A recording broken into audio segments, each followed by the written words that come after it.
Fala galera, Gigi na área, tudo bem com vocês? Vamos começar aí? Bora para mais uma aula de filosofia? Vamos junto!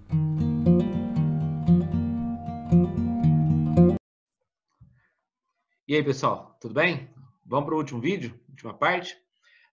Estamos fazendo aí uma construção sobre o conceito de individualismo na sociedade contemporânea. Vídeo 1, vimos a leitura do Guilherme Lipovetsky.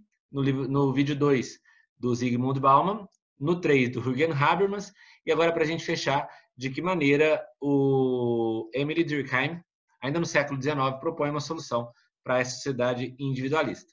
Tá? Vamos lá. Deixa eu projetar aqui a nossa aula para a gente...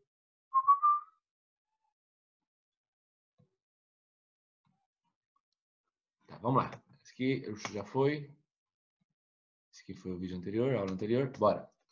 Para a gente terminar agora, essa sequência nossa, apresento a vocês Emile Durkheim, um alemão, nascido no século XIX, 1858, morreu logo no final da Primeira Guerra Mundial, 1917, um dos grandes nomes da sociologia, do surgimento da sociologia.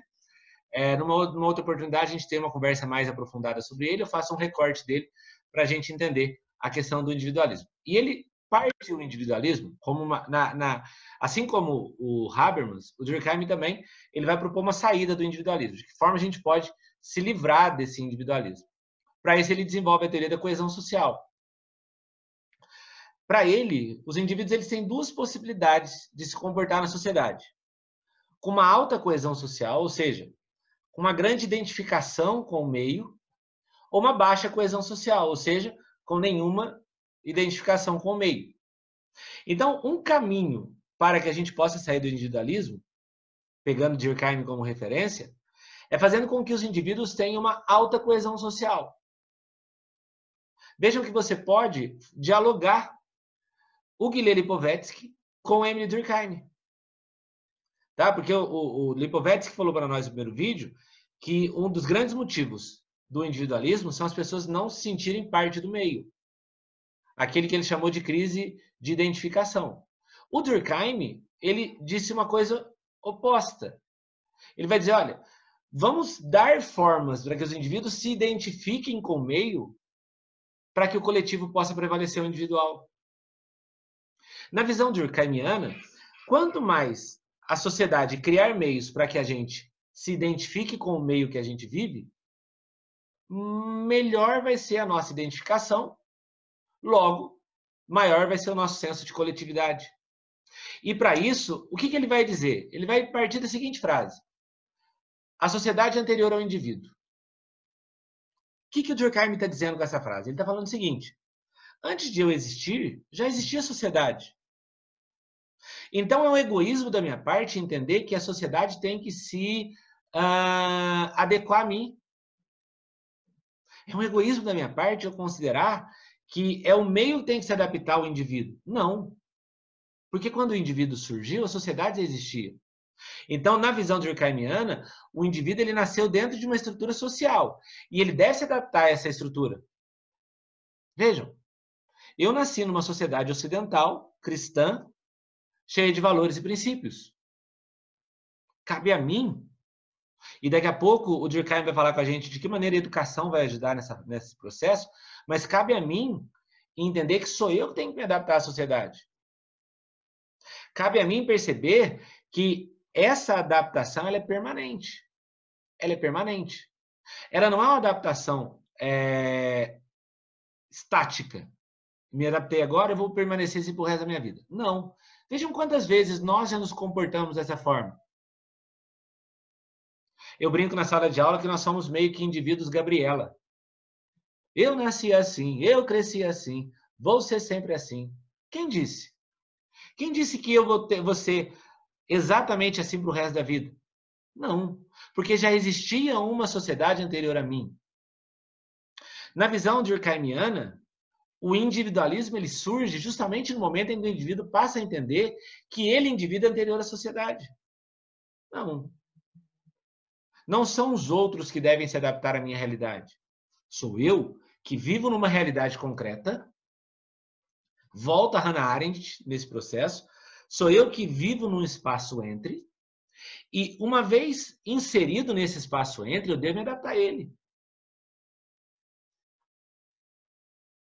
Se um dia eu me mudar da minha cidade e morar numa outra cidade com uma cultura completamente diferente da minha, com costumes completamente diferentes dos meus, eu vou ter que me adaptar a essa realidade. Porque se eu não me adapto a ela, eu não consigo viver em sociedade. Podemos concluir, então, que na visão de Durkheim, o individualismo não permite que a gente viva em sociedade.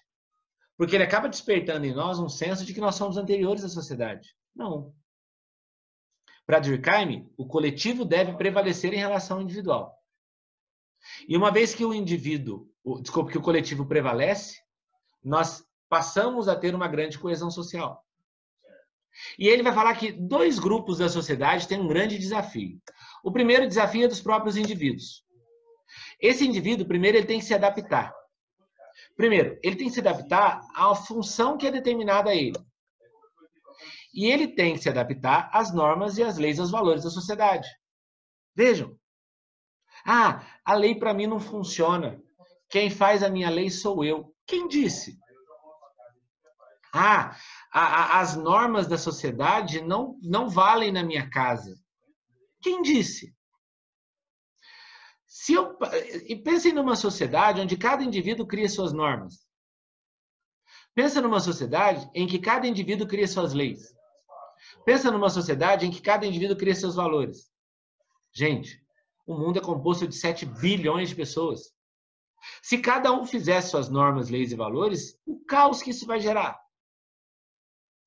Então, o que o Durkheim está dizendo? Ele está falando, olha, nós como indivíduos, parte de um todo, parte de um coletivo, parte de uma comunidade, temos que nos adaptar-se permanentemente àquilo que a sociedade determina para mim. Quantas vezes a gente se pega com aquela frase famosa, não concordo com isso, não vou obedecer. Tá, mas se todos partirem do princípio que não concordamos e por isso não vamos obedecer, a gente vai viver numa torre de Babel, vai viver num caos. Então, o grande desafio da sociedade, segundo Emile Durkheim, é fazer com que os indivíduos se adaptem constantemente à ideia de que nós somos posteriores à sociedade, a sociedade é anterior a nós. E o segundo grande desafio que ele traz é da educação. Olha que legal. A educação, primeiro, faz com que eu aprenda a me inserir no meio. A escola, a educação familiar. Por meio da educação, o indivíduo ele vai se adaptar a esse meio social que ele está inserido. Vai despertar no indivíduo essa coesão social. Vai tirar o indivíduo do individualismo. Além disso, a educação ela faz com que a gente absorva as leis, as regras, as ordens da sociedade. E uma vez que a gente absorveu a isso, surge uma ordem. O que o Durkheim chama de ordem social. Porque o que vai acontecer? Cada um vai absorver as regras que a sociedade determinou para si, vai despertar no indivíduo a coesão social, nós saímos do individualismo e passamos a viver no coletivo. E por último, a gente acaba despertando em nós um senso de solidariedade. Vejam, é uma palavra completamente oposta ao individualismo, solidariedade. A educação é aquele mecanismo que faz com que a gente aprenda a viver dentro de um senso de solidariedade. Pensem numa criança que está começando a estudar numa escolinha agora. Uma das primeiras coisas que ela aprende é dividir seu lanche. O problema é que quando ela cai no mundo e no mundo individualista, ela vai entender que o lanche é dela. E aí, buscando Rousseau como referência, a sociedade vai corrompê-lo. Perdemos o senso de solidariedade. Então, na visão durkheimiana, esses indivíduos eles precisam se adaptar e, por meio da educação, sair do individualismo e atingir o coletivismo. Beleza? Com isso, a gente fecha a nossa sequência de aulas. Tá? Espero que a gente tenha construído uma ideia bem legal. Fica de olho nos vídeos que eu estou postando também. Alguns são de história da filosofia, outros são do que eu chamo de filosofia aplicada. À medida que isso for te ajudando, pode contar comigo, beleza? Tamo junto, até o próximo vídeo.